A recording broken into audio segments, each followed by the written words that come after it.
Okay, so hello everyone. Thank you all for joining during this busy time. So this event is for those who are wondering what to do after their philosophy degree, and we have connected with Professor Wilson and Professor Hellie. I hope I said it okay. Yeah.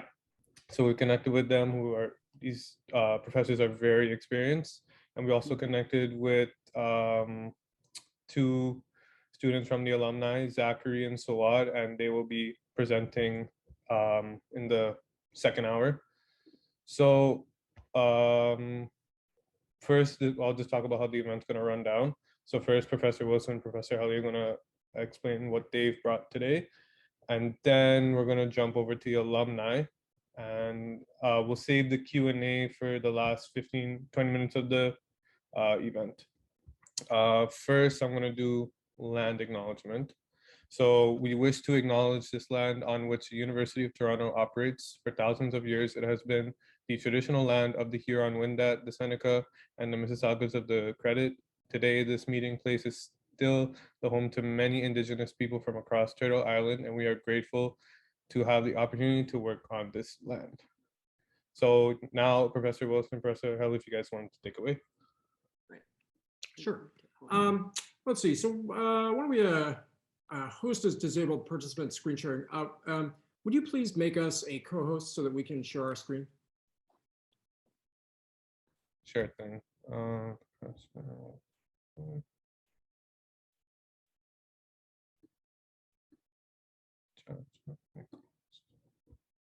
Sorry, Rohan, I forgot to ask about that. That's okay. Cool. Got it? All right, here we go. And I'll make that go away, and there we are. Okay, so I wrote up a little handout about graduate study in philosophy, and this is a little bit more kind of narrow than maybe the full scope of stuff to talk about. Yeah. We definitely want to talk about other stuff, and this is the kind of thing that I have particularly detailed knowledge of. This is 3 pages long or something, and I'll talk through it. So graduate school in philosophy, that's certainly one thing that a lot of you guys might be thinking about, either kind of implicitly or because you've heard it in the air or something you actually really wanted to do. So I want to talk about today a little bit, just kind of what the whole enterprise is, what it's for, how you do it, how, what's involved when you're there, just so you can see forward to it, how to apply, and at the end, maybe some pluses and minuses just to get on the table, maybe some points that are a little bit obvious, but worth paying attention to. Okay, so a student in an academic graduate program works toward an advanced degree, right? So beyond your BA. So for current purposes, a PhD. And what a PhD in philosophy does is it serves as a credential that allows you to get a job as a professor in a philosophy department in a research university or teaching college, basically anywhere in the world. So not just Canada, not just North America, but further afield, Europe. And there's been a lot of hiring in the Far East recently. So China, like a lot of people have been going from Western graduate programs to work there. So that is what so getting a job as a professor in a philosophy department is what almost everyone who enrolls in a philosophy PhD program is trying to do. These programs are pre-professional, so they're like law school where you're there to get a job as a lawyer, or medical school to get a job as a doctor, right? So it's not liberal education in the way that philosophy major is. It's rather something that's sort of like, okay, I want to do this and I'm going to go to school for it.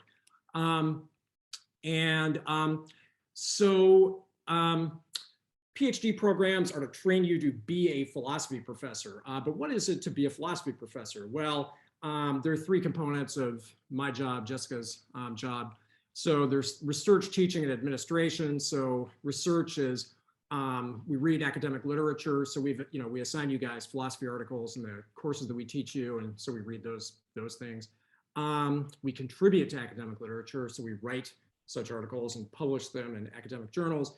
And we engage in academic exchanges with other colleagues, academic conferences, more local events hosted at various universities or people in our own department. That's the research component. The teaching components, we teach philosophy courses to undergrads. You guys know what that's like. And we also teach graduate students. That involves some teaching of courses and also advising of PhD dissertations. I'll get into what that is down the line. And the third thing is there's an administrative component. So we help run the university. So mostly there's a great deal of evaluation involved. So you read stuff that somebody's written, grant application, a paper or something, and then you write letters saying what's good about it and send those to bodies handing out jobs, money, credentials, and other goods. Okay, so graduate education philosophy is primarily about research training, so about honing students into what is required to publish academic work in philosophy. And to that end, the educational process moves in 3 stages. So typically these programs are 5 years, sometimes 6, people will take as long as 7, kind of normatively.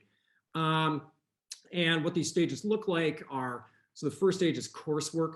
So you spend 2 years taking graduate seminars on a broad range of areas in philosophy. So you'll do something like 10 to 15 of these over your 2 years of coursework. You'll have to take some history, some ethics, some metaphysics, and epistemology. And those are, it's like a seminar. You write some papers for it. Then having done your coursework, you then decide, well, okay, what I want to do is I want to do my first significant piece of research in some specific area, philosophy of perception in my case, and back when I was a kid. And so then you move to the so-called qualification stage. So that's qualify to write a PhD dissertation. And that involves a year, a half a year or a year of focused work on a single area of literature, in my case, philosophy of perception. And then at the end, you take some sort of exam, and all that depends on which school you go to, what form exactly it takes, but it's all something like that. And then once you've qualified, what have you qualified for? You've qualified to write a dissertation. And so a PhD dissertation, otherwise known as a thesis sometimes, that's like a sort of book-like treatment of an original positive contribution to the area of the literature that you did your qualification exam on. So that's research training. There's also teaching training. That's kind of primarily jump in the shallow end and swim toward the depths. It's not exactly they throw you into the deep end. They don't do that, but they start you with grading and maybe some leading of discussions. And then kind of depending on what the program is like, maybe eventually you'll end up teaching intro courses. Okay, so that's what happens as a general matter. A lot of people were like, how do I pay for it? It's like, you don't, they pay you. That's the usually. Yeah. I mean, so in an MA program, you might end up paying. That's not the case in Canada, but American MA programs are often profit centers for the university. But PhD programs are always. No, that's not true, honey. In the UK, that's not always the case. Okay. Okay, cool. Yeah, but so some exceptions. Yeah. There are exceptions, but almost like always in North America, if you're going for a PhD, they pay you and you don't pay a dime. They don't pay you very much. Yeah, that's right. So tuition is covered by a grant. You invariably collect some kind of stipend. Generally, that's sufficient to cover your living expenses. Yeah. Like people go to NYU and like live in Manhattan and stuff, and they somehow manage to do it. Some of your pay may be tied to specific tasks. I mean, so for example, at the University of Toronto, graduate students get a wage for TA work, but they also, that's also to top up their stipend. But like in other programs, they just hand you a bunch of money. And then the TA work you do is training for labor law purposes. While you're in grad school, the duties for which you're going to be compensated by remaining in the program are getting paid. It's going to be partly research-oriented, partly teaching-oriented. So research-oriented duties are taking courses and writing papers for them, and then studying for your qualifying exam and passing it, and then making progress on your dissertation and eventually completing it, at which point you're no longer in the program. Mm-hmm. And then your teaching-oriented duties they support the undergrad education activities of the university, either by helping profs with their courses or by, taking over a course that the department needs taught and can't find a professor to teach. Okay. All right, so that's what it's like kind of being in graduate school to some degree. If this sounds like something you might, be interested in, I'll talk a little bit later about some pros and cons, but there's a somewhat complex and very involved and time-consuming and temporally extended process that's involved in actually applying for these. So I've divided into when, where, and how. So when applications are typically due around the new year, it varies from school to school, and that's something you'd have to look up, obviously. And the key point here is that the process requires extensive preparation. So if you have decided that you want to go to graduate school in philosophy, it's a very good idea for that decision to have been made prior to the academic year in which you're actually going to go through with it. So if you want to have applications in this, for early 2022, is great if you figured out that you wanted to do that last summer or earlier. Okay, so summer of 2021 or earlier.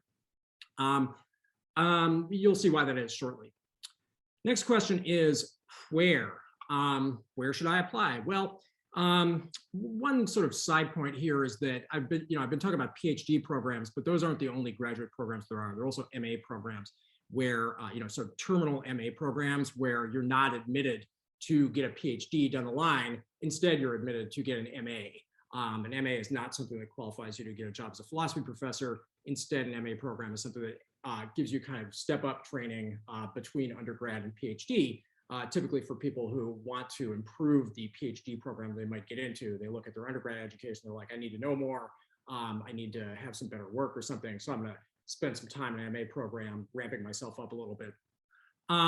Yeah, so many undergrads, particularly those who find themselves in their final year, only just then deciding they might want to pursue grad training, will choose to apply to MA programs in order to do any of the following: get a taste of what graduate school is like by living in a graduate community, more or less, like, have socializing with grad students doing nothing but taking philosophy courses. Expand their horizons and meet more people, particularly important from a point of view of getting letters of recommendation, and I'll talk about that.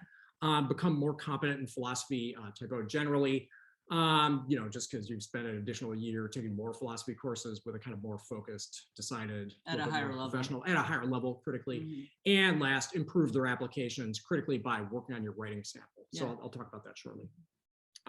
Okay, so that's MA. That's something that's worth paying attention to. One other little thing, just in Canada, MA programs are typically funded. That's different from in the United States. Yeah. For some reason, we're lucky to typically have funded MA programs. So that's really an advantage of being in Canada. Cool. All right, so there's the MA option. Then, so suppose that you do want to apply for a PhD program. You're like, where should I apply? I mean, maybe you've done your MA or something, or maybe now you're like, oh, I'm such an awesome philosopher, I want to like apply for a PhD program like next year or something. Where should you apply? The place to go is here, philosophicalgourmet.com. That's philosophy's in-house U.S. News and World Report. Like, if they still do that, like, it's a kind of ranking system.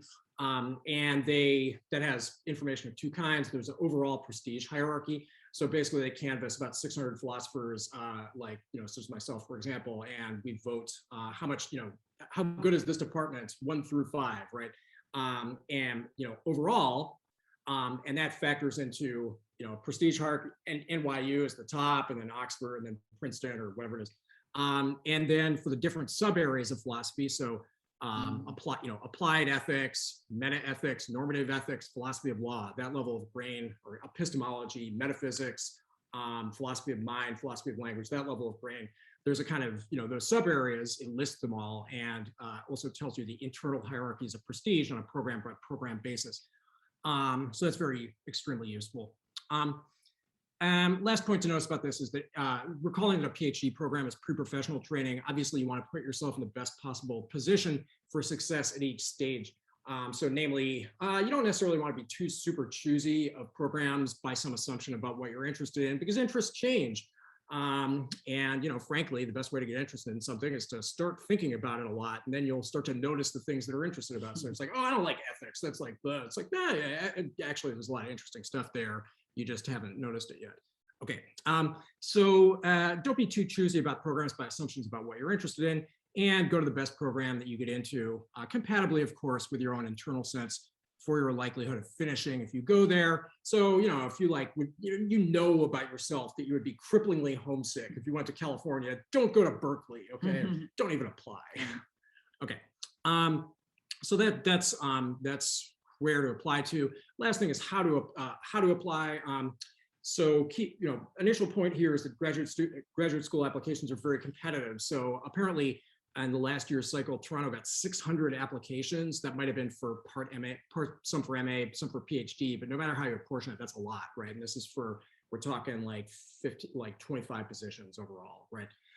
Okay, so bearing that in mind, an application for grad school has 4 components. There's your transcript, letters of recommendation, there's a statement of intent, and a writing sample. And you want to groom each one of those to the best of your ability. So here are a couple of points to bear in mind when thinking about this stuff. So transcript, the more philosophy courses, the better, and the better the grades, the better. If you have some bad grades early on as a freshman or sophomore, like nobody really cares. What matters is do you have a solid record in your last years of undergrad, so your last year or two, last 2 years, especially your last year. And so what that means is you primarily want A range grades with extensive solid A, so not all A minuses. And you want to have little or nothing at B minus and below in your last years. And also you want to have like a good number of philosophy courses, so 2 or 3 per semester, essentially, because that shows that you're sophisticated and you know a lot. Okay.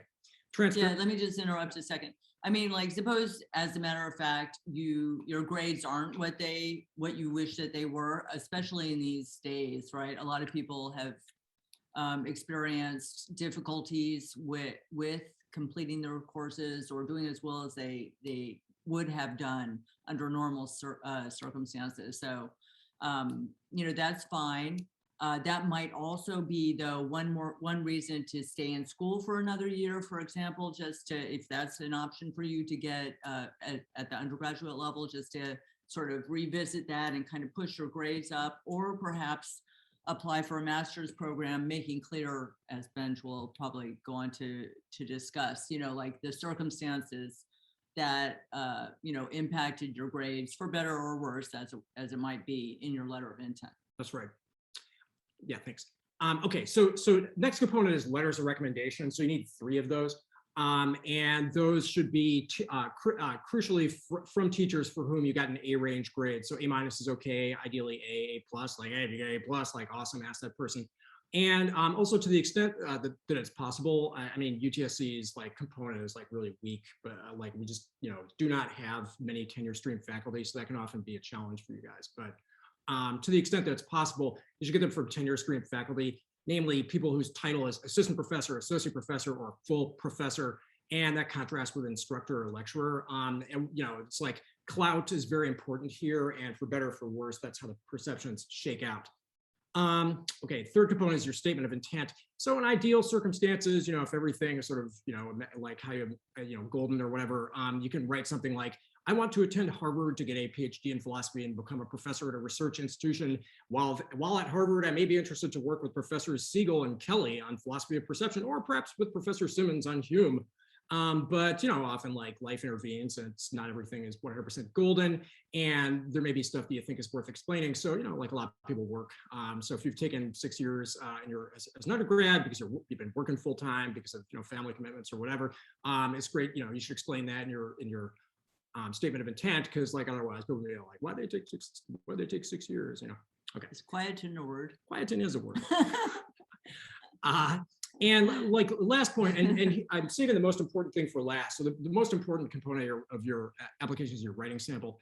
And that is a paper, a philosophy paper of about 15 to 20 pages. I should have said more about this, but I was running short on time. So it should be about a 15 to 20 page paper. And one sort of ideal is to work up something with the format of a philosophy journal article. And, what does that look like? Well, like we've shown you some of these, like in the course that we've taught you, but you have library privileges and you can just go and get journals like Philosophical Studies or News, and flip through those and, start reading and get a sense for what they look like. In terms of what your writing sample should be, that's like, basically find the best paper, the most interesting one that you wrote when you were an undergrad, and start developing that. Talk with a professor, see if they can help you, and talk with professors in the department and see if we can assist you write up your writing sample. Like that's something that people are always very enthusiastic about doing. Okay, so I come last to decision factors, or some pluses and some minuses. Hey, here are the pluses. If you really like philosophy and you want to be a philosophy professor and nothing else is gonna, you reflect on yourself and you're like, there's nothing else I could do for a living. They won't pay me to do anything else. That's, it's like, that was my decision. There is no alternative. So you have to go to philosophy graduate school. You're compelled to. Okay. Second reason is graduate school is a lot of fun. If you spend your 20s with generally pretty cool, intellectually minded people doing fun stuff, talking about philosophy, thinking about philosophical problems, and generally having a lot of free time to think about and work on whatever interests you. And last, the upside payoff is quite high. You get to, so if things go swimmingly for you, you get a job that's with a very high job security. You don't have a boss like leaning over you saying, do this, do that all the time. And it's a job that involves, you get to keep doing philosophy for the rest of your life. here are the minuses. You spend your 20s making very little money. That's something that's of concern to a lot of people legitimately. There is risk, significant risk. If you're a very strong student and a very strong program, you have a very good chance of winding up with a tenure track job, perhaps after a couple of years of wandering in the wilderness. But with a postdoc, in other words. Yeah, like in other words, taking a postdoc or visiting assistant professor or something like that. But it's likely that you'll become competent enough that people will see you and say, okay, great pedigree, competent, let's hire this person for a tenure track job. But beyond that, your chances of kind of grabbing the brass ring start to decline. And the alternative here is a series of jobs that are less well-paying and significantly lower security jobs doing contingent teaching. Probably definitely less rewarding too, unfortunately. And last, philosophy graduate school and the academic life more generally can be pretty stressful. So academics in general, as a pretty competitive business, like everybody's trying to elbow their way to the top. And philosophy, as you know, is all about like attacking and defending. It's a highly critical business. And so like if you are not a person with high intellectual self-confidence, the competition inherent in academics amplified by the criticism inherent in philosophy can just, can interfere with your prospects of completion. Oops, sorry, that was something else I want to show. I want to follow up, thank you, Ben, with a couple of things. I mean, I think it's also important, whether you want to just initially go for a master's in philosophy, which I actually think most people should do, because you can always use another year of honing your skills. And moreover, there's this problem, okay? I just wanted to talk briefly about, the problem of the final year of your undergraduate. That is when you're going to be doing your best work.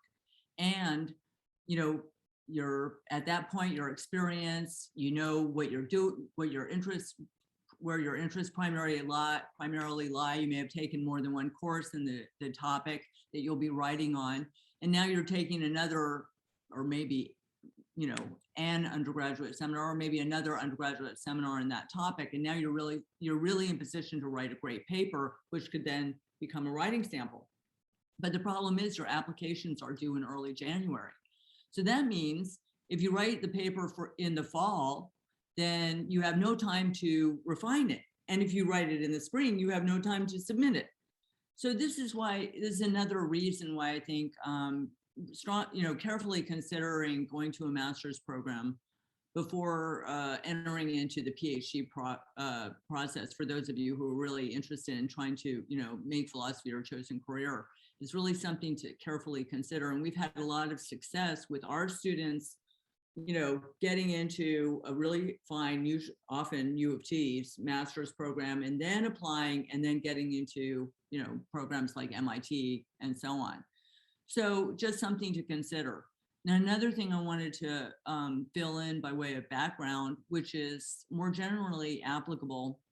A lot of you are not interested in going on to do your PhD in philosophy, and maybe a lot of you are not interested even in going to master's graduate, forward into master's graduate study in philosophy. That's fine too. But whatever it is that you do want to do with your philosophy degree, chances are, if you are watching us right now, you will be aiming to do something that will require a letter of recommendation. This is especially important, of course, for graduate study in philosophy. You need to get to know your professors as early as possible. Like make yourself salient in class if you can.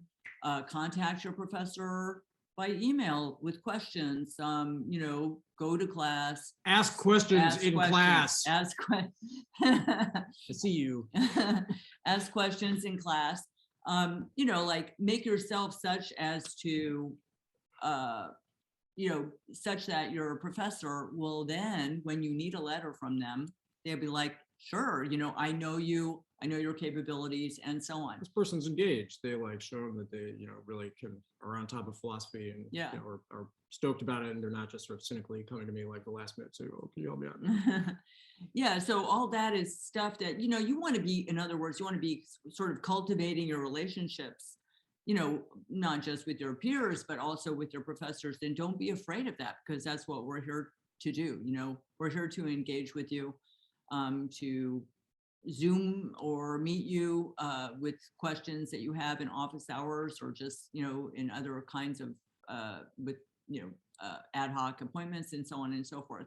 But anyway, that's very important. And also this issue about trying to set yourself up to be able to submit a really top flight writing sample, because that really does make a big difference. The advice about getting to know your professors, making yourself salient, don't just be a bum on the log in class and so on, be present, interact with your professor to the extent that, you feel comfortable doing so, even if only via email, that's fine too. No matter what you're going to go on and do, if you're going to need a letter of recommendation, it's infinitely more helpful, for the letter writer to be able to write a strong letter if they actually feel like they know you to some degree beyond just your performance on the assignments. Yeah, good. So I just wanted to fill that in, because I think that's a really crucial component of this, is just don't be afraid to contact your professors, ask them questions. And, look, philosophy in a way is a performative discipline, but in every area of endeavor, it helps if you, have the confidence to speak up, ask questions, make comments, formulate an objection, and so on.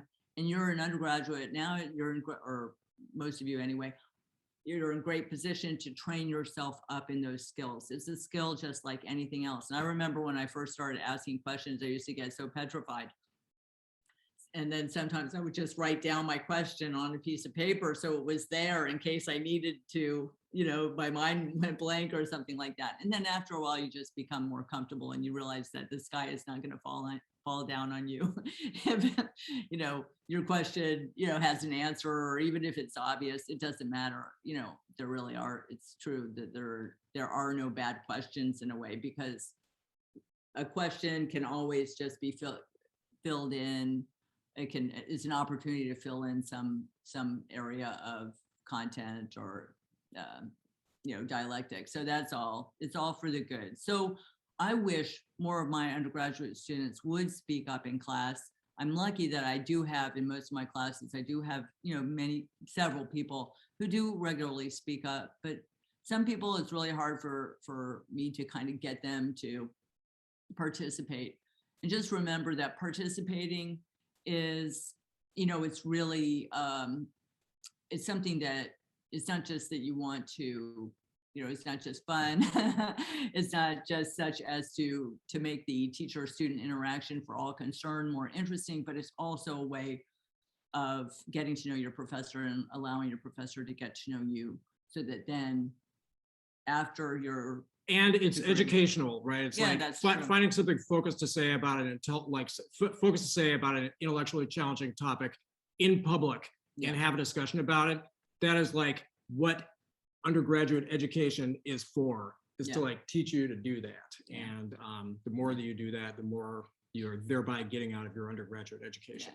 Oh yeah, and among other sorts of, look, I know that this event is, what do you do with the philosophy degree? And we sort of came out hard with the questions about like what you would have to do to prepare to become a professor of philosophy, or like at least go to graduate school in philosophy. But I would say maybe the most common, besides the, professional philosophical track that our students enter into, is law school. And again, that's the same thing. I have to write letters for students who go to law school. And if I know that student and I feel like that student is super engaged, not just has good grades, not just has good writing sample, but also is a person who participates, then that makes my letter stronger. So that's another thing. Anyway, law school, of course, that's another thing you can do with the philosophy degree.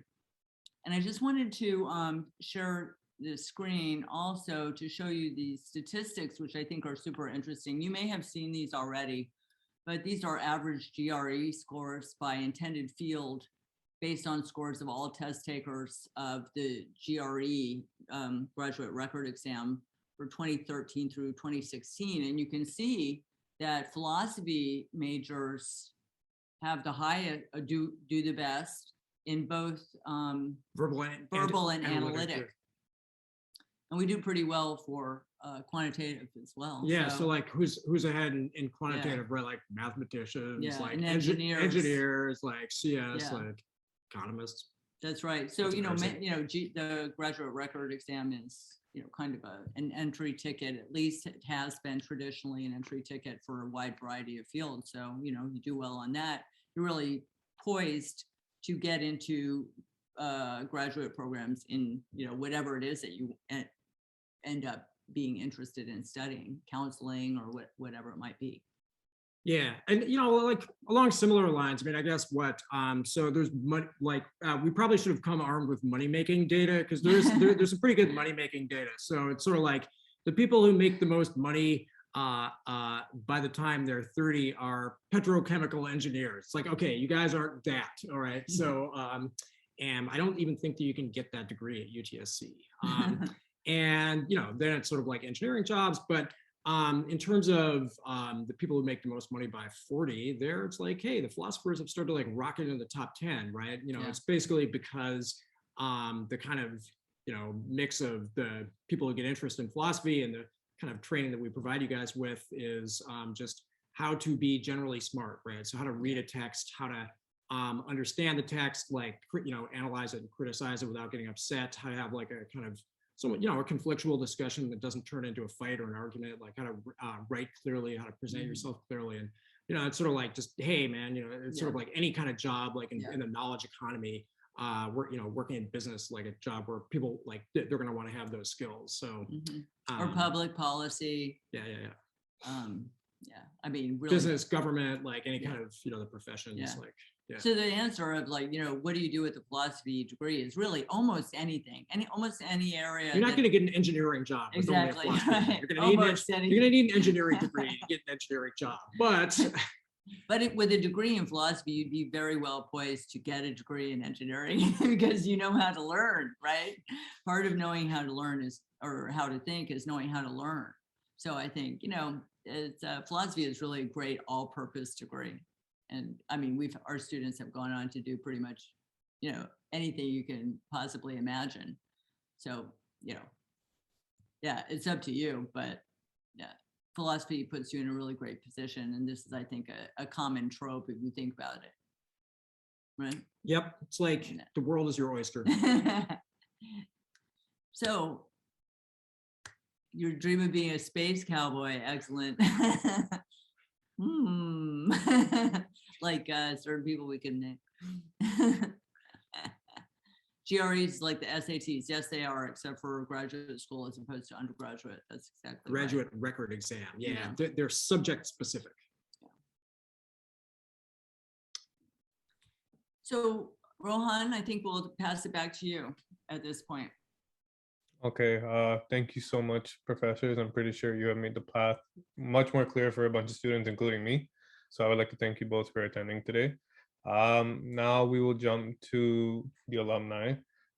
First, I'm just going to go off order. So Zachary, if you would like to present what you have today, that'd be great. Thank you. Okay, great. Hi, my name is Zach. I did my undergrad here at UTSC. I graduated in 2019. I did a psychology specialist and philosophy major, so I had a good perspective when it came to specifically the field of ethics and morality. That was kind of my focus in undergrad, although I explored other areas of philosophy as well, including things like philosophy of mind and some things in philosophy of science too. So currently, I'm doing my master's in industrial relations and human resources here at U of T as well. I also TA a few courses on the side, so I see some students in my tutorials here as well. Great to see you here. And I guess I'm just going to walk you through how my philosophy degree has been useful, both in getting into and being successful at my current program. So a very high level overview of what I study is I study the employment relationship, I study the labor market, and I study pretty much work. So there's like two different sides of this. You have the sort of industrial relations side, which in practice is primarily focused with things like unions. So for those of you who perhaps like political philosophy or like ethics a little bit more, you may be very attracted to this particular field because it has that strong, I guess, on the ground application of some of the things that you would be learning in some of your ethics courses. On the other hand, you have like human resources, which is pretty much just strategically managing people so as to bring about various organizational goals.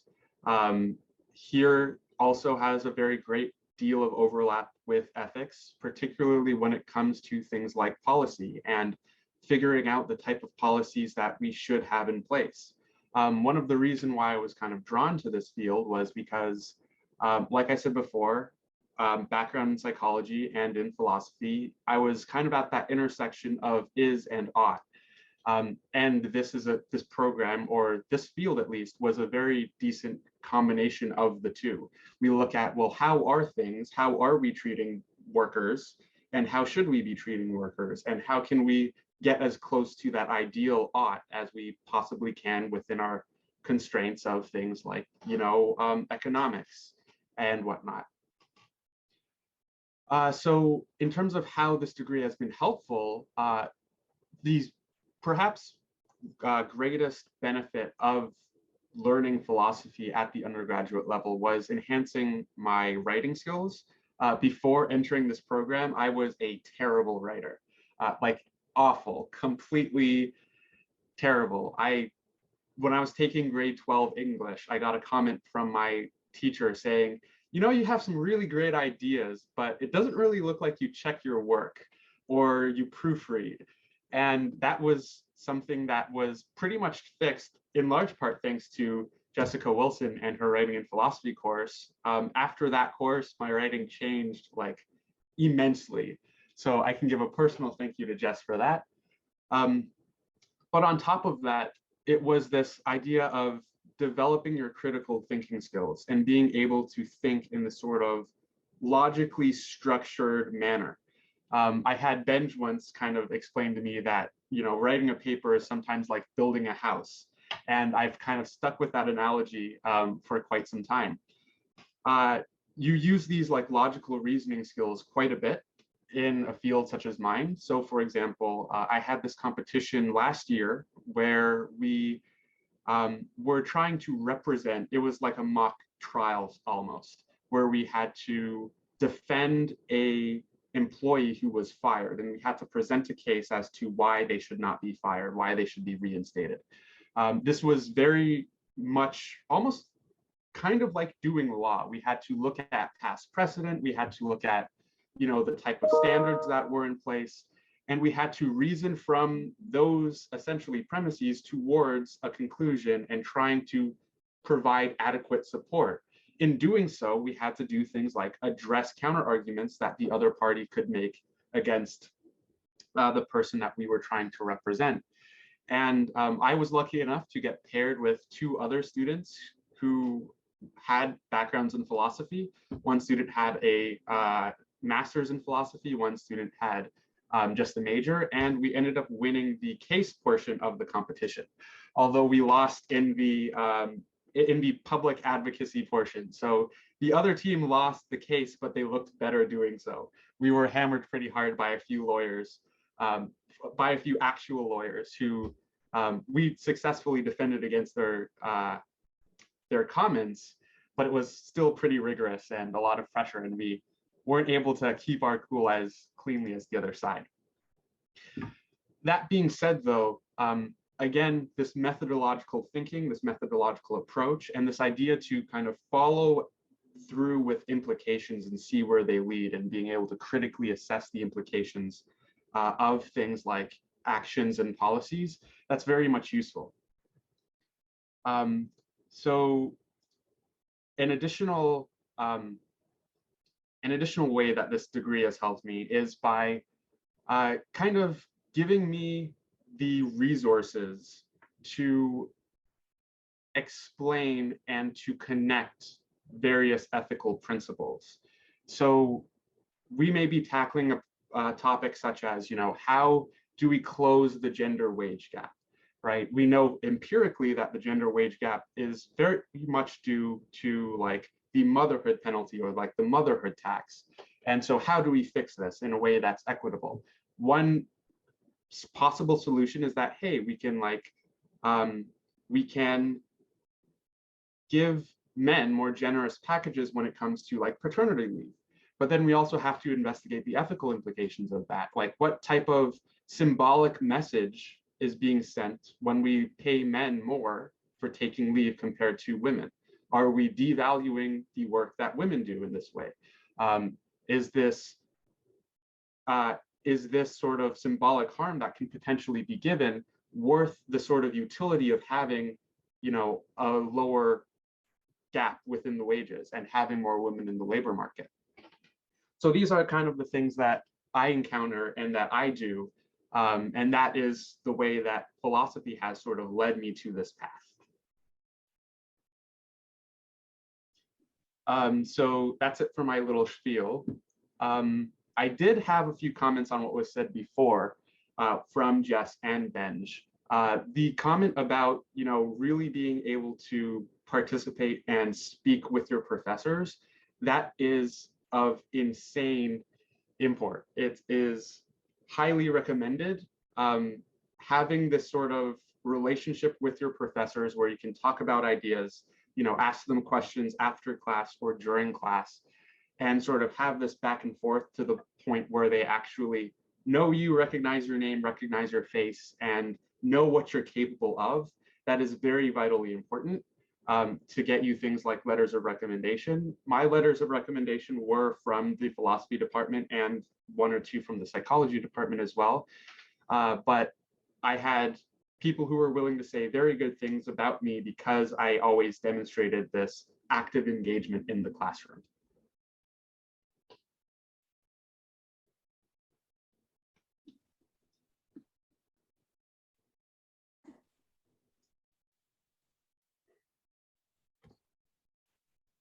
So if there are any questions, I don't know if we want to save those to the end or whether I can field them now. Sorry, I didn't know if you were finished. But thank you very much for that presentation. I think we'll save questions for the end if that's okay with everyone. Yep. Okay, so last but not least, we have Sawad. I think he has a presentation prepared. Sawad, you there?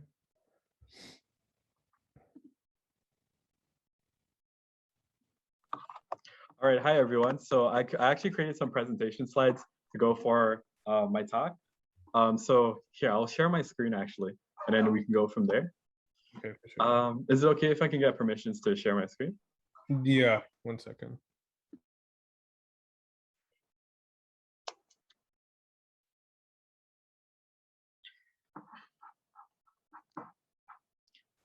Also, just a full disclaimer for everyone here. I think my talk's going to be very different from everyone else's, just because I'm more on the industry side, or actually I'm on the industry side than the academia side. But it's okay. That's a little more diversity and makes the topics more interesting and the conversations.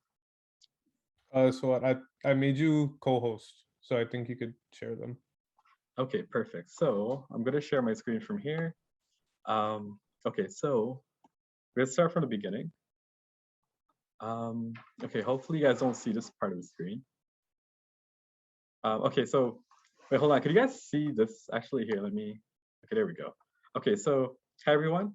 So my name is Soad and I'm an alumnus at U of T Scarborough. So I've been studying I've been at UTSC for at least like 6 years, a very long time from the normal usual undergrad path.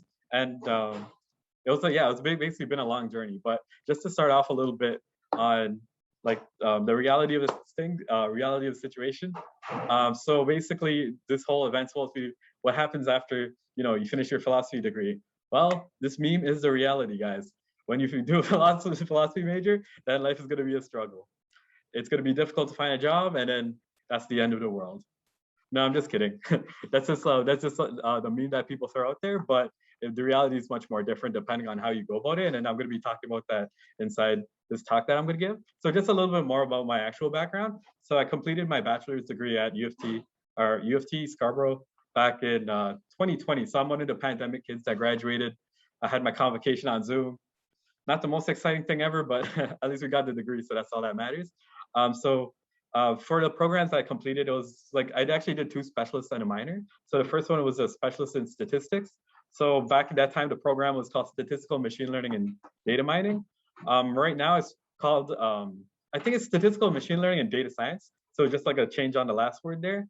My theory is always like because they want to make it more relevant to current times, but I don't know. I'm not sure why they made the name change, but anyways, so that's like the first program itself. Now for the second one, it was a philosophy specialist. So for this one here, you get like there's like different kinds of focuses that you can do in philosophy, and the one that I did was more focused on mind, metaphysics, and epistemology. So the majority of the courses I ended up taking were in areas of like mind, so theory of mind, cognitive science, consciousness, and all those kind of things. For example, the other side, metaphysics. And just something Jessica knows, we don't actually offer that many metaphysics courses at this campus, but I did take like the one course with Jessica in metaphysics. For those that haven't, for those of you that are like more younger undergraduate students, once you are able to take C-level courses, I highly recommend you take that one. I think the course code is PHL C60, if I remember correctly. So just going to throw that one out there. And then the last one is epistemology. So I have done quite a bit of courses in epistemology as well too.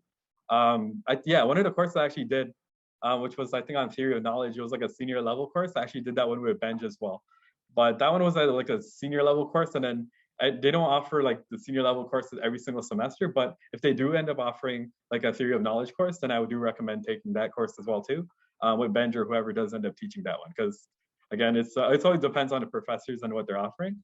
Last but not least, I did a biomedical ethics minor. So as soon as they ended up offering that as like a minor program at UTSC, I enrolled in it and I completed it in that same year, basically when I was graduating. In terms of research interests, it's all of the ones that's there. I think like yeah, so like it's just a combination of like things from both philosophy side, but then also from my program that I completed. I think the new one comes in with computational neuroscience, and I'll get more into that when I talk about like the benefits of philosophy and stuff.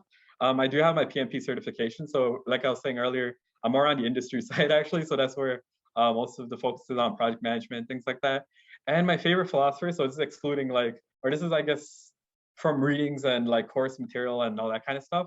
But then also it's impossible to like really narrow down my favorite philosopher. So you can, like another way of looking at this part is like philosophers picks. You know how like they have book picks for like Indigo and stuff like that. So these would be like my philosophers that I would suggest that you guys read upon. And then just like a list of them. For Mensis and Zhengzi, I'm split on that because like I find both of their philosophies interesting, but the fun fact is they both have very different takes on human nature. What Mencius believes that humans, for example, are good in terms of like their nature, while for Zhengzi, they're bad. So it's kind of interesting. Like I would recommend reading about both of them. But they're very different. So that's why I kind of do a little split there. But yeah, so a little bit more about like my experiences and involvements now. So when it comes to like what I'm currently doing right now, I actually work as a project manager, an enterprise project manager for environics analytics. And then in the past, I've worked as an IT project manager for the University of St. Michael's College. And I also worked as a project manager for CCLA as well too. So a lot of work with project management, both on the tech side, but also on the legal side as well too. In terms of research that I'm doing, I'm actually still doing research work with the Department of Computer Science here at the University of Toronto, but I also do research work with the professor at MIT, which like he works both at MIT and Harvard. And then his research work is on like, it involves medicine, AI, data science, and all of those kind of areas. And I'm involved in projects with those. And then in the past, while I was an undergraduate student, I also worked as sick kids as well too, as a research student in the Pediatrics Neuroinflammation Disorders program. So for that one, it was like a very short term, if you want to call it like a small internship that I did with them. And I worked on some neuroinflammation disease project with using machine learning for that project.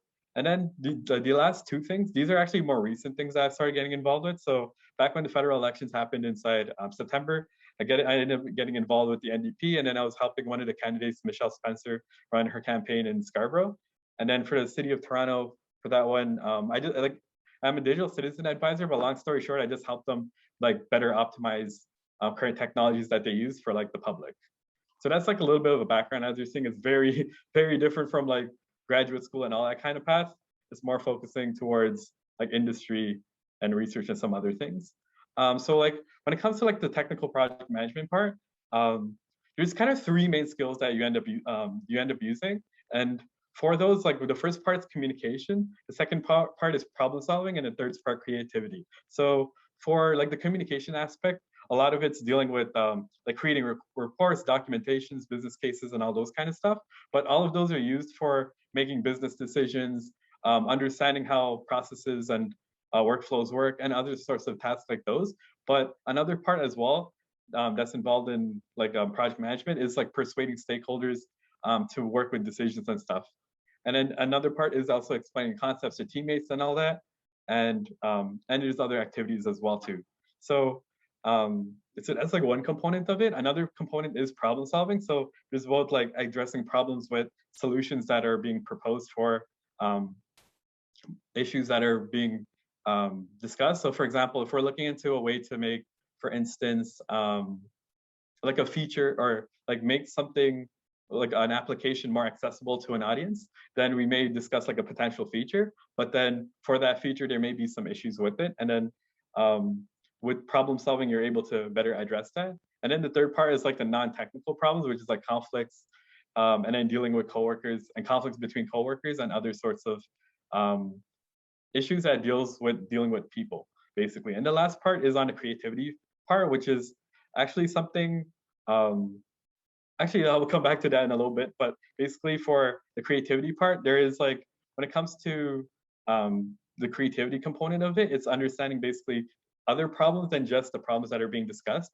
So for example, there could be legal implications for some of the problems that you're trying, like some of the approaches that you're using. And then there can also be like some humane, or like not humane, but like there could also be like other social impacts and social issues that can arise with like the solution that you're trying to propose. And then these are things that like the creativity part enables you to do, is to understand more about what these other problems could be. And then by understanding what these other problems could be, you can also find a better solution for those kinds of problems. And then also leads to further discussions as well to find a way to like better manage that problem or better understand it.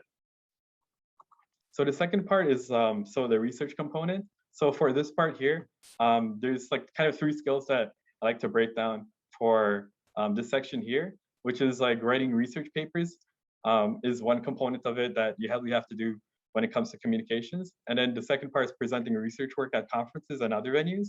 And then that's it. I think that's like pretty much the two main points. The second part is problem solving. So solving technical issues. So in my case, when it comes to like a lot of the research work that I'm doing at MIT and the Department of Computer Science stuff, it involves using programming, so Python, C#, JavaScript, and then other languages to basically analyze data and then come up with conclusions for those. So having that problem solving skills is something that really helps with those.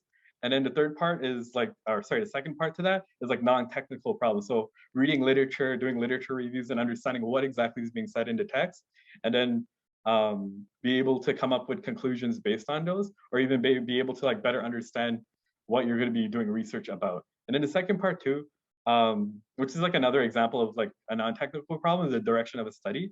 So like there is like when you do end up doing research, whether it's like through a philosophy route or a non-philosophy route, so let's say a scientific route, in this case, there is chances and occasions where sometimes when you're doing you're looking into a research question, you find that you may be blocked or you may be like confused on what you have to do next. But if with like proper problem solving skills, you're able to better address those problems. And then last but not least is like the creativity aspect, which comes to coming up with new ideas and helping with existing research projects. So why was I saying all this stuff about basically skills that I use and like both skills that I use for both project management and also research? So the interesting part behind all of these is that it was actually through philosophy that I was able to better develop these three skills. So when we look back, actually, when it comes to the communication part for both technical project management and also research, in philosophy, a huge portion of our time is dedicated to writing essays, writing very short literature responses to like what philosophers said, and then also writing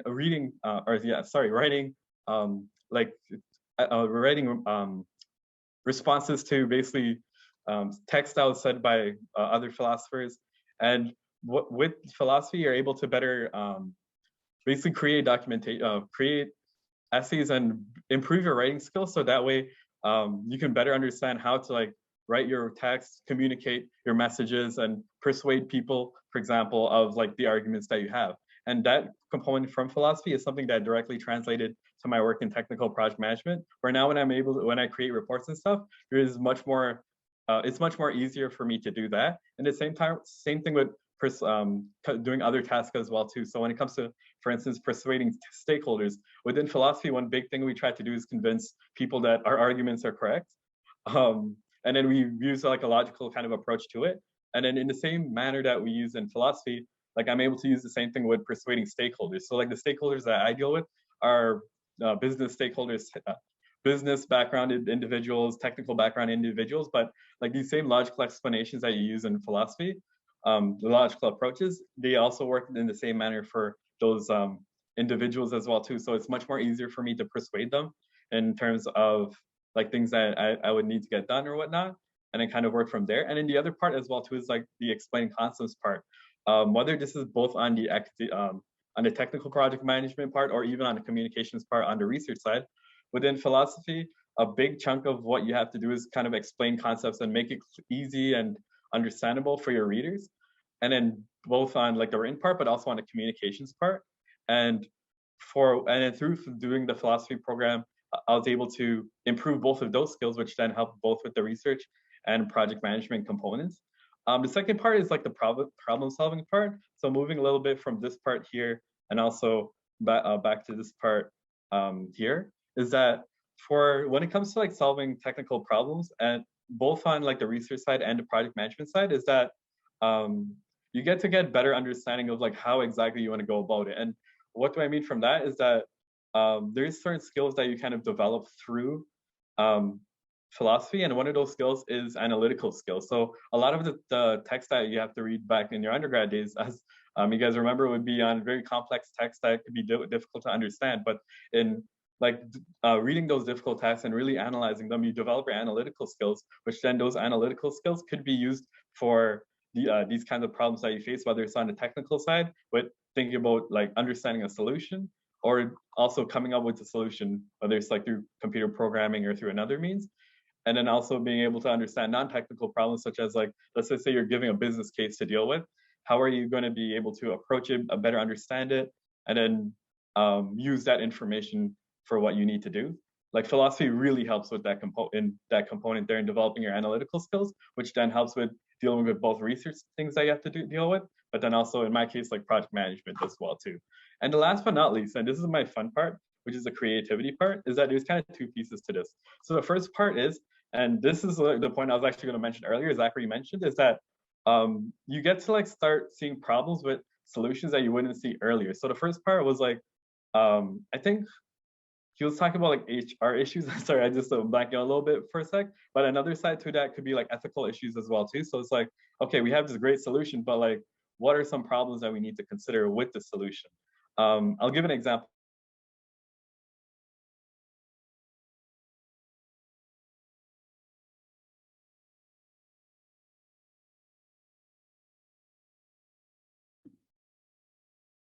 Hello?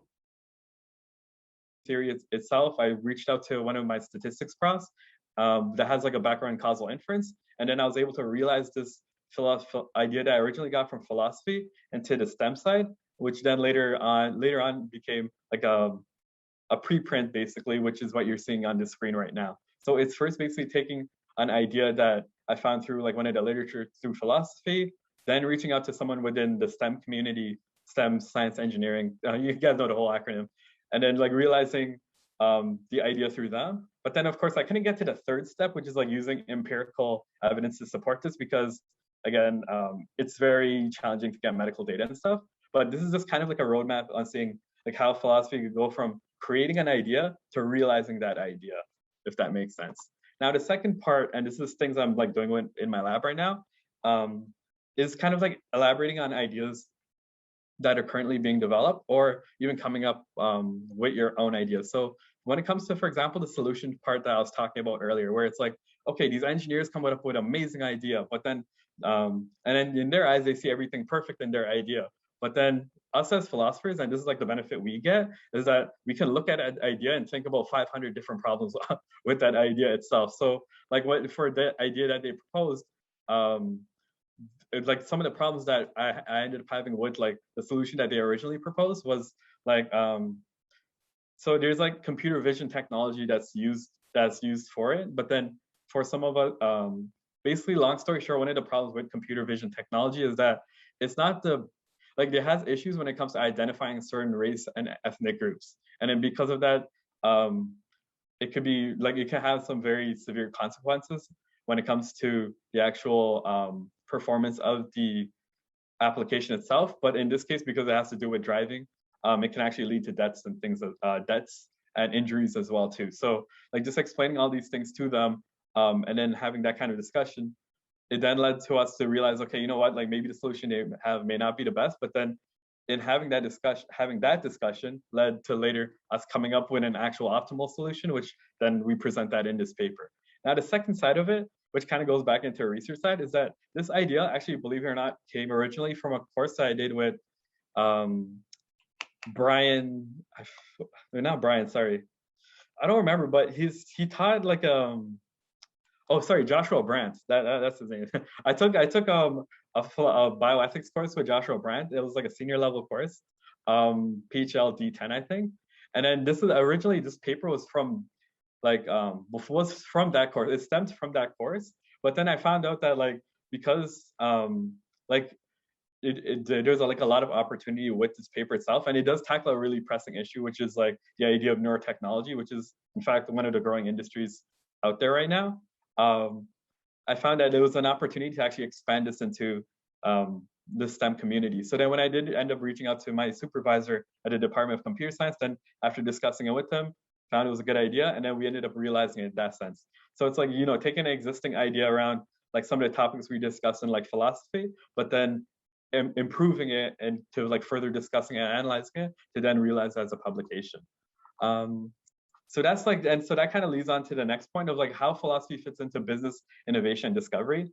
The discovery part, I feel like after all the courses we've taken in philosophy, I'm sure we understand how philosophy could lead to discovery. But for business, like one thing philosophy helps is understand, well, I think one thing we do a lot in philosophy is like we end up complaining a lot about problems that exist in society and whatnot. And how it helps in a business sense is that, okay, you can think about all these ideas. Now the question is, how can you flip those ideas into an actual business opportunity? So with philosophy, you're able to at least make that background and then use that to then realize a solution. And then the other side is the innovation side. So like I was saying in like the previous, like in one of my examples about like using some AI technology to prevent accidents, we can find ways to like take existing solutions that are out there and improve them and make them better.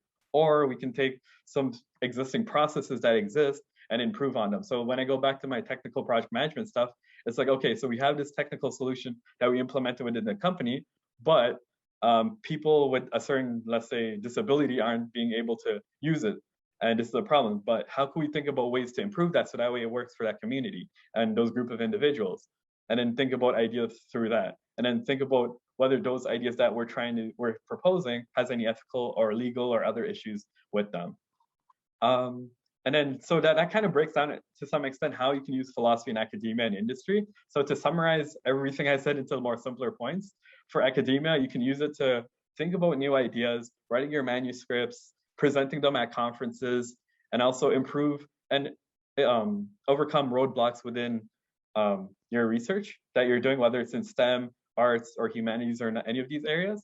And then when it comes to industry, is to understand, it kind of breaks in twofolds. One, solving problems and better addressing them. And then two, understanding more deeper issues and addressing them much more earlier on. There was actually one example I wanted to give that I just remembered. So for like a popular example for like more on the industry side is around one of the problems with AI. So just to give a little bit of background on AI, not to go into too much into details, but how AI ends up making decisions is based on data. However, like one of the problems that that we're encountering right now is that like there is issues in how AI ends up making decisions. And for example, sometimes the AI system may make a decision that would be considered as racist because it's making decisions for certain groups of populations, but then it's not making decisions properly for other groups of populations. So for in like this problem that it has, like the reason why this problem is actually a problem is because there's an issue with the data. But the other part of the reason why this is a problem is because the engineers and computer scientists that were developing the AI system, they didn't take into the fact that there can be problems with the data itself. As philosophy people, one of the things that we do, and that comes in with the analytical skills that we have, is that we look into not just like the solution itself, but we also look into the deeper problems of the solution. Like, for example, what kinds of information is the AI system going to be using to make decisions? Where does that information come from? How is that information collected? And then all these other things. And in realizing and taking into these things into consideration, then we can find out other problems, which could be like the long-term ones, for example, of like, okay, we have the system because, for example, it's being fed data that's very biased towards one specific community. It's most likely that when the AI system ends up making a decision, it's going to be biased against that community. These are things that engineers and computer scientists and whatnot didn't realize. And that's why we're seeing them as problems today. And you always see them on the news getting published nonstop, even in journals and articles and stuff like that. But then things like that philosophers and like I guess like philosophers and other individuals within even the humanities area is realizing and bringing them up as like discussion and stuff. And then it's only now we're starting to see the drift between like, just instead of realizing AI solutions all the time, that like, okay, we should discuss about the ethics of AI, for example, or like fairness and decision-making within AI and all these other topics. So that's where like philosophy could help in that side too, basically further investigating solutions that are out there and then also investigating problems. So that way you can realize more optimal solutions. And yes, that's the end of my presentation. I do apologize that went much more longer than expected, but I hope you guys all enjoyed it. Thank you so much, Sawad, for that. But yeah, so that concludes our presentation. I guess one of the biggest takeaways for me is to obviously connect with your professors, and I guess it starts from there. Now we will move on to the Q&A. So if anyone has any questions, you could ask away. You could also put your questions in the chat.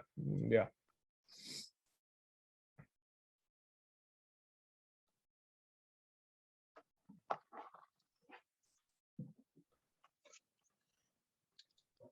I think Jessica raised her hand. Oh, yeah, sure. I just wanted to say that I really found the both Zach and Swad's presentation super interesting and helpful because, you know, we are always saying, look, a philosophy degree can prepare you to do, you know, any of a wide range, pretty much, as we were saying earlier, you know, pretty much whatever your heart desires, modulo needing to get up to speed, you know, along some technical dimension or whatever, but to see the concrete applications and also just appreciate all the really fascinating stuff you are both doing. It's really just, yeah, fantastic. What a great addition to this particular topic. I really appreciate it. Great presentations. Thanks so much to both of you. Yeah, absolutely.